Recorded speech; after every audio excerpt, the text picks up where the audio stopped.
저와 여러분의 모든 날이 하나님의 진노 중에 지나간다면 믿을 수 있겠습니까? 아마 상상해 본 일이 없을 것입니다. 설마 이 정도일까? 지금 난 참 잘하고 있는데, 또 잘 믿고 있는데 이럴 수는 없을 거다. 오늘 본문은 똑똑하게 우리의 모든 날이 주의 분노 중에 지나가며 이렇게 말씀합니다. 이 사실이 사실이라면 지금 우리는 우리의 사는 모든 날들을 다시 주도면밀하게 살펴볼 필요가 있습니다. 우리는 지금 잘하는 줄 아는데 또 잘 살고 있는 줄 알지만 보시기에는 그렇지가 않다는 것입니다. 한마디로 우리가 아는 또 우리가 알고 있는 모든 것은 오해와 곡해의 범위를 결코 벗어나지 못한다. 한마디로 내 생각이다. 이건 충격적입니다. 우리가 얼마나 고집스럽습니까? 심지어 하나님의 뜻까지도 내 생각의 카테고리 속에 넣고 하나님의 뜻이다 아니다 할 때가 얼마나 많습니까? 내가 생각하는 이 모든 것, 또 하나님께서 생각하시는 것 전혀 다르다는 것입니다. 이것은 지금도 생각 자체가 전혀 다른 생각을 열심히 하고 하나님의 뜻까지도 내 마음대로 생각하고 있다. 내 생각이죠. 그런데 더 심각한 것은 우리가 매일 매 순간마다 내가 생각한 그대로 지금 움직이고 있다는 이 사실이에요. 그러면서도 우리는 잘못인지 아닌지를 떠나서 그냥 그렇게 사는 것이 참 편하고 또 그렇게 생각한 대로 움직이고 살아가는 이 사실들이 아주 익숙하다는 것입니다. 그리고 내가 지금 하나님의 뜻대로 잘 살고 있다. 생각까지도 우리가 그 뜻대로 생각을 한다면 이건 심각하죠. 때로는 이것으로 당당하기까지 하지 않습니까? 나만한 사람이 어딨냐? 내가 지금 잘 하고 있다. 근데 그 가운데는 여전히 그 긍휼과 사랑으로 오늘을 버티고 계신 이 사실이 있습니다. 아마 만약 그렇지 않다면 저나 여러분이나 이렇게 살아남을 수 있을까? 그럴 만해서 그런 건 절대 아니거든요. 아니면 달리 길이 없기 때문일 것입니다. 이것은 그 뜻대로 산 것도 아니고 그것과는 전혀 관계없이 우리를 버팅기는 이 긍휼과 사랑 때문에 이만큼 살고 있다. 사실 우리가 이 심각함을 아는 사람이 많지 못합니다. 사실 그대로 내버려 두면 어때요? 올곧게 우리는 나름대로 소신도 있고 신앙적인 체험도 있고 경험도 있고, 그러나 우리가 이 엄청난 이 실체를 지금도 볼 것 같은 눈으로 지켜보신 그분 앞에서는 관계가 없는, 아주 잘하는 줄 아는, 또 그렇게 여기고 살아가는 우리 마음대로 하고 일도 그렇게 하고 있지 않느냐. 참 이런 것은 지금도 아주 우리가 살기 편하고 익숙한 이 모든 것들, 또 그 뜻을 또 이룬 사람이 있다고 또 하는 사람도 있죠. 한마디로 이것은 우리 아집이고 고집이지 그분의 인도와는 전혀 관계가 없는. 근데 더 놀라운 것은요, 수많은 사람들이 대화를 해보면 그런 줄 압니다. 그 사실을 사실인 줄을 알지 못하고 담대하기까지 하고 또 열심히 해요. 지금도 아마 그럴지 모르겠어요. 이 두 가지가 빠져 있어요. 혹시 그런 분들 계시면 제가 묻고 싶어요. 기쁨과 즐거움이 있느냐? 이게 대단히 중요한 주제예요. 이 좋아하고 또 내가 기쁜 건 있습니다. 이 기쁨과 이 즐거움 비슷하거든요. 뭔가 한 것 같기도 하고 또 하고 있고요. 또 해야 할 일을 지금도 열심히 하는 사람들이 많이 있는데 안절부절합니다. 한마디로 우리가 열심히 뭔가 일을 하는데 기쁨과 즐거움은 없단 말이에요. 즉 빈 껍데기 갖고 알맹이 없는 것과 같은. 소리는 요란한데 울리는 꽹과리와 똑같지요. 그래도 지금이라도 우리가 그 은총 안에 있다면 지금이라도 가장 먼저 우리에게 허락하시는 은혜가 있어요. 평안 중에 우리에게 허락하시는 기쁨과 즐거움입니다. 바리새인들이 얼마나 열심해요. 이분들은 윤리와 이 도덕과 또 살아가는 윤리의 규범에 완벽합니다. 무험한 사람들이에요. 칭송까지 받는데 아이들에게 이 기쁨과 즐거움은 찾을 길이 없어요. 그래서 예수께서 제자들과 함께 이렇게 축사하셨죠. 평안을 너에게 끼치노니 나의 평안을 너에게 주노라. 내가 주는 것은 세상에 주는 것 같지 아니하니라. 이 말씀을 아마 사람들이 비슷한 기쁨과 즐거워 좋아하는 걸 가지고 평안으로 아마 착각했던 것 같아요. 내가 주는 것은 세상에 주는 것 같지 않다. 그리고서 이렇게 우리 속내를 꿰뚫어 보셨어요. 너희는 마음에 근심도 말고 두려워하지도 말라.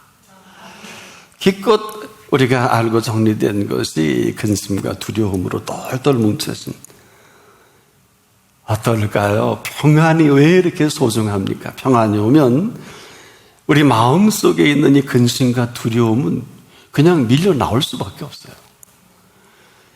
그래서 이 평안의 선물인 것은 이 평안이 오면은 어느 틈엔가 내 속에 있는 근심과 두려움은 온데간데 없고 함께 쑤시는 선물, 기쁨과 즐거움을 맛보게 됩니다. 근데 이 사실을 우리가 모르지 않아요. 여러분도 다 아실 것입니다. 이 선물이거든요. 그런데 안타까운 건 지금도 자꾸 뭔가 해야 하는 줄 알고 또 우리가 아주 헛헛해하고 불안해하고 뭔가 하면 이것으로 내가 보상받는 것 같은. 그런데 문제는 기쁨과 즐거움은 찾을 길이 없다는 거예요. 여러분, 이 기쁨과 즐거움이요, 우리가 무슨 이 세상에 돈을 많이 벌고 출세를 하고 내가 원하는 사업을 이루고 원하는 것은 내가 원함을 이루는 것이지 이것은 위로 주시는 기쁨과 즐거움은 전혀 관계가 없어요. 때문에 우리가 지금도 나름대로 내가 하나님의 뜻을 이루고 산다. 그리고 하나님의 뜻 가운데 있다고 하는 그런 분이 계시면 오늘 이 시간만큼은 한번 점검을 하셨으면 좋겠다. 과연 위로 주시는 기쁨과 즐거움이 있는지. 오늘 우리가 생을 마감해도요, 신앙생활의 가장 중요한 것은 기쁨과 즐거움입니다.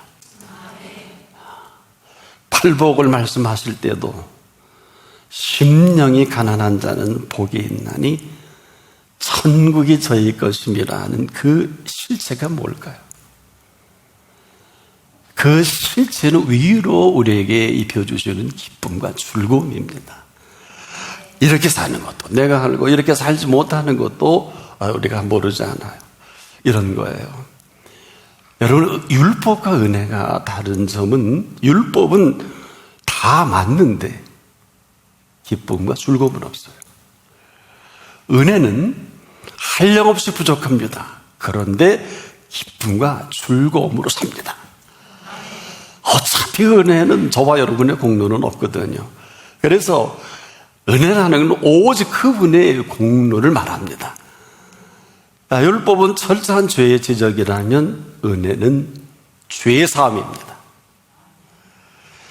그래서 우리가 지금도 용서받을 수 없는 이 죄까지도 이미 그 핏값을 지불했기 때문에 이 사실을 믿음으로 받아들이는 사람에게 주시는 은혜입니다. 아무리 할 말이 많아도 은혜 아래서는 할 말이 없어요. 이유는 그 은혜로 씻지 못할 죄와 그리고 감히 상상할 수 없는 그 죄까지 씻어 주셨고 그 씻음 받은 것으로 사는 기쁨이에요. 이것이 아니면 그리스도인이 아니고 이것이 아니면 하나님을 믿는다고 할 수는 없습니다. 살리심을 받은 이 감격과 감동으로 내 속에 있는 위로 주셔 만나게 하는 기쁨과 즐거움. 그래서 삶은요, 끊임없는 이 감동과 감동으로 이어지는 것을 삶이라 그래요. 어찌 보면 이 기쁨의 은혜에 떠밀려 사는 게 삶이다. 뭘 뭐 대단히 자꾸 우리가 이 공로사상에 탁 들이박혀서 뭘 자꾸 해야 하는 줄 아는데 하다가 곧 쓰러지죠. 수많은 사람들이 또 목회하다 쓰러지는 이런 일도 있고 수많은 그리스도인들이 신앙을 포기하는 경우가 있는데 이건 정상은 아니에요. 제가 목회자라서 말씀을 드리는 게 아니라 제가 이 강단에서 말씀을 전하다가 제 생애의 마지막이 와도 이건 할렐루야예요. 이것은 축제예요, 축제. 이 얘기는 바꿔 말하면 뒤로 물러설 곳도 없지만은 지금까지 해주신 이 은혜의 기쁨과 즐거움이 이후로의 모든 것을 말씀해 주고 있거든요. 이것은 지금 우리가 사는 이 신앙도 그래요. 만약에 이 감격과 감동이 없다면 저는 이건 아니다. 여러분, 이 사슬 여기가 오늘 왜 이렇게 대단한 일인 줄 아세요?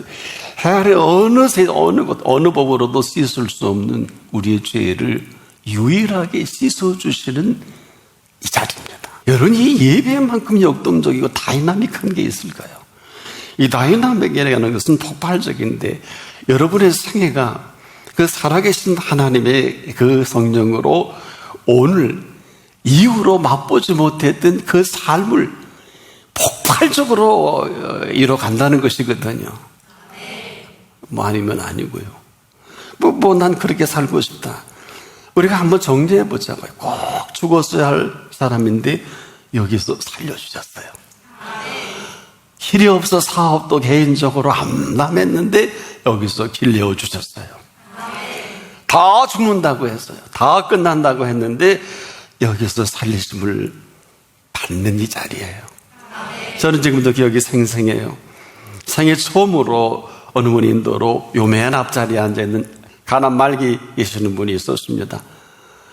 생애 처음으로 인도와 처음 예배 드리고 나서 3일 후에 정기검진을 갔더니 가난 말기가 다 탔답니다.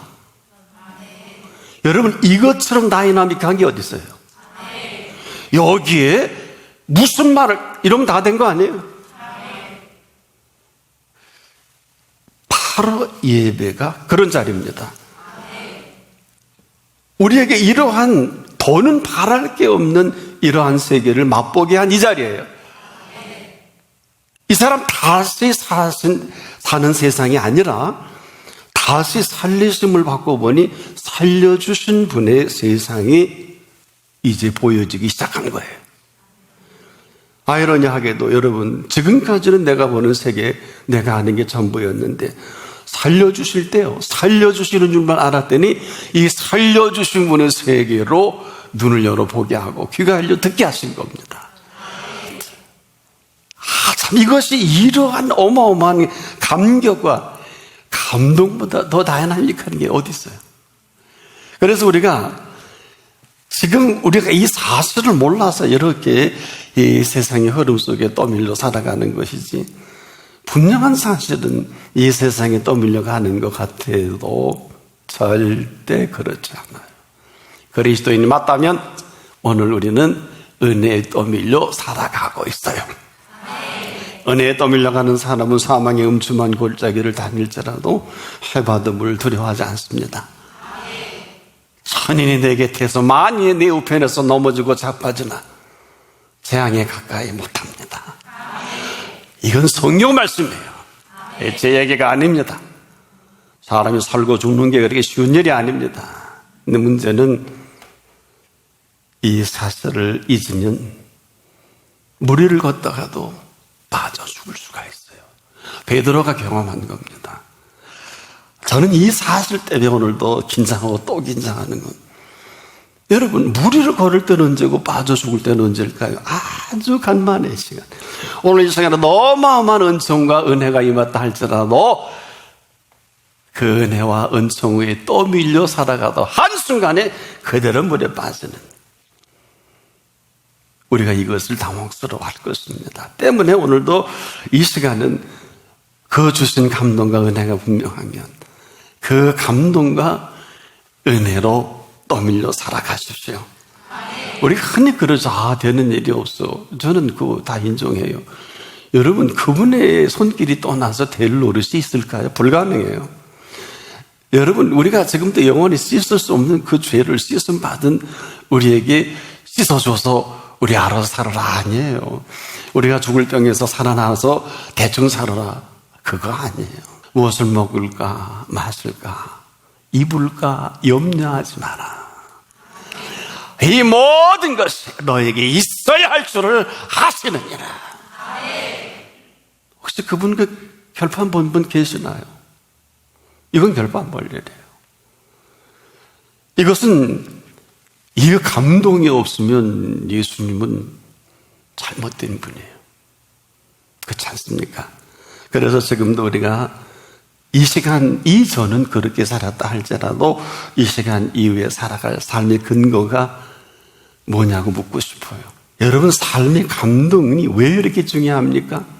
지금이라도 이 삶의 감동은 더 큰 삶의 감동으로 일으키는 마중물과도 같아요.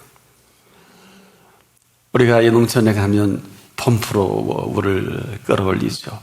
거기에 우리가 물 한 바가지 부어서 그 지하에 어마어마한 물을 끌어오죠. 이 마중물과도 같아요. 공짜는 없어요. 지금까지 이 세상의 모든 것으로 휘둘려 살았다면 이 삶의 감동은 마중물과도 같아서 감춰지고 살아계신 하나님의 임재를 맛보게 합니다. 오늘도 부활하신 예수 그리스도께서 우리와 함께 하십니다. 그리고 주시는 기쁨과 즐거움을 영원한 기쁨과 즐거움이다. 그래서 오늘 시인은 이렇게 표현해요. 이 기쁨과 즐거움으로 살다가 할 수 있는 말이 아주 짧지만 감동적이에요. 내가 부족함이 없으리로다. 그리고 이런 고백까지 하지 않습니까? 나의 평생의 선하심과 인자하심이 정녕 나를 따르리니 내가 여호와의 집에 영원히 거하리로다. 간증이에요. 고백이에요. 지금까지 우리가 맛본 기쁨과 즐거움이라면 이 시간 이후로 주시는, 이전은 내가 만든 기쁨과 즐거움이었죠. 이 시간 이후로 주시는 이 기쁨과 즐거움으로 살아가는 이 기쁨과 즐거움, 나는 꼭 여러분들의 인생을 다시 설계하기를 바랍니다. 우리가 삶을 아름답게 디자인하고 멋있게 꾸미기를 원하지만 어느 누구도 삶을 설계하신 분께 묻는 일이 없더라고요. 여러분, 삶을 설계하신 분의 설계를 따라 디자인이 돼야 가장 탁월한 디자인이 되지 않을까요? 여러분, 이 세상이 왜 정욕적일까요? 전 세상의 정치인들이 하는 소리를 듣고 혼자서 웃었어요. 그들은 그래, 좀 더 되는 분이 정치는 마약과 같다고 이런 소리를 하면서 그 사람이 정녕 그 중독에서 벗어나지 못하는 걸 봤어요. 근데 여러분에게 있어서 감동은 어떤 걸까? 오늘 이 예배를 통해 주시는 감동이 어느 만큼일까요? 사랑하는 여러분, 예배만큼 다이나믹한 것이 있을까요? 이것은 지금도 어떤 죄로부터 이 시간은 죄사함을 받는 시간이에요. 이 죄사함으로 얻어지는 자유함뿐 아니라 주시는 기쁨과 즐거움이 있습니다. 이것은 해 아래 어느 곳에서 맛볼 수 없는 그분의 손길로 살아가게 하시는 그분의 통치예요. 여러분, 전 개인적으로 술이 그렇게 감동적이라 그러면 저는 전 세계 최고 좋은 술을 사다가 찾아내서 마시고 살겠어요. 그런데 그럴 필요가 없는 것은 나를 이렇게 감동한 이 감동을 빼앗을 만한 것이 없어요. 제 개인적으로도요, 예배 이전에 이유가 얼마나 다른가 하면 제가 열심히 말씀을 한 주간 준비해도 강단에 서면 전혀 다른 하나님의 감격과 감동을 맛보게 합니다. 아무도 몰라요. 주님과 나만이 하는데 여러분, 이러한 다이나믹한 이 감동을 어디서 얻을 수 있을 것 같아요? 그러니 아까 얘기한 대로 맨 앞에 가난말기 환자도 안수도 없이 말씀 가운데 치유하시겠지요. 이건 제 믿음이에요. 아니면 아닌 것이죠. 뭐. 아무리 봐도 예배만큼 다이나믹한 것이 없더라고요. 아마존에 제프 베조스가 현재 500억 불 이상의 개인 수입이 올랐더라고요. 지금 전 세계에서 아마 책이 올 것입니다만은 이 기쁨과 즐거움보다 더 할지 가까이 있으면 제가 제프 베조스 한번 제가 물어보고 싶어요. 너 정말 정말 내가 만난 기쁨과 즐거움보다 너 더하냐? 하고 묻고 싶어요. 근데요, 감동은 이렇게 감동으로 절대 끝나는 것이 아니에요. 이 감동은 그대로 또 하나의 큰 살아계신 하나님의 임재와 살아계심을 맛보게 합니다. 시편 119편을 보면 시편의 기사가 참 대단한 표현이었어요. 주의 말씀의 맛이 어찌 그리 단지. 와,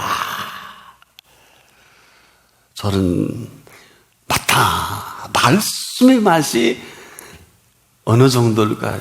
히브리서 4장 12절에 하나님의 말씀은 살았고 운동력이 있어서, 오늘도 살았고 운동력이 있는 하나님의 말씀이에요. 좌우에 날아선 어떤 검보다 예리하여 오늘도 우리의 영과 혼과 및 관정과 골수를 찔러 쪼개기까지 합니다. 이뿐 아니라 우리의 마음과 생각을 잘 살피신다 그랬어요. 그러니 이 말씀 앞에서 더하면 더했지 덜하지 않겠죠. 그런데 뭘, 우리가 그분 앞에 오픈마인드를 안 해서가 문제지, 지금도 오픈마인드하고 너희가 내 안에, 내가 너희 안에 있으면 가정법이잖아요. 공짜가 없어요. 이 순간에도 저는 여러분의 눈이 열려지길 바랍니다.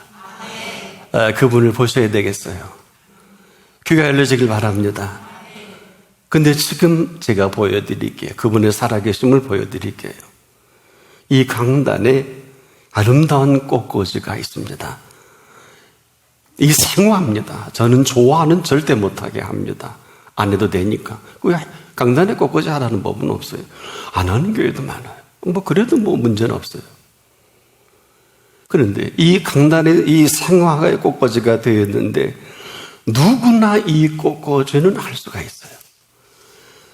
그러나 이 한 송이의 꽃은 피워낼 수가 없어요. 노벨상 100개를 받아도 이 창조는 불가능합니다. 눈이 있어 그분의 하신 일을 보세요.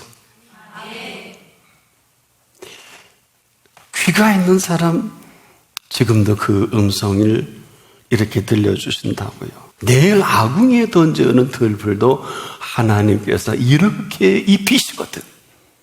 하물며 너희 일까 보냐. 답을 해야 돼요. 여러분, 지금 이보다 더한 감동이 있을까요? 여러분, 지금 살아계신 이 사실보다 더한 감동은 해 아래 없는 것이 예배입니다. 우리의 연수가 70이요. 강건하면 80이라도 그 연수의 자랑은 수고와 슬픔뿐이요. 신속기간이 우리가 날아가나이다. 잊지 마실 것은 우리의 모든 날이 주의 분노 중에 지나갑니다. 그 앞에서 이 메시지의 답을